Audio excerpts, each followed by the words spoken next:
નમસ્કાર, જય હિન્દ, જય ભારત. ગુજરાત 20 ન્યૂઝમાં આપ સૌનું સ્વાગત છે.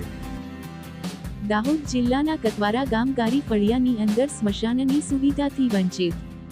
ગારી ફળિયાના માણસો મૃત્યુ પામનાર વ્યક્તિને કિચડમાં વિધિ કરવા મજબૂર બન્યા. બોલો સાહેબ.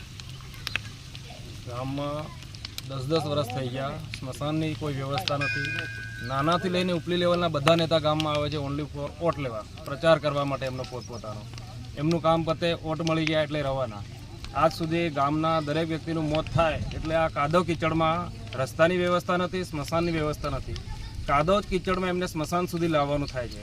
અહીંયા પણ કોઈ પાણીની બી વ્યવસ્થા નથી. જેમ તેમ જેવી રીતે એવી રીતે આયોજન ગામવાળાઓ પોતે જાતે કરીને અગ્નિદાહ આપે છે. શું નીચેથી લઈને ઉપર સુધીના લેવલના જે અધિકારીઓ જે આના માટે જવાબદાર છે એ એમની અંતરાત્માને એટલું તો પૂછી શકે કે જાતે એમની જો અંતિમ ક્રિયા કરવામાં આવે, એમના અંતિમ સંસ્કાર કરવામાં આવે તો શું આવી જગ્યા પર એમના અંતિમ સંસ્કાર થાય એવું ચાહશે?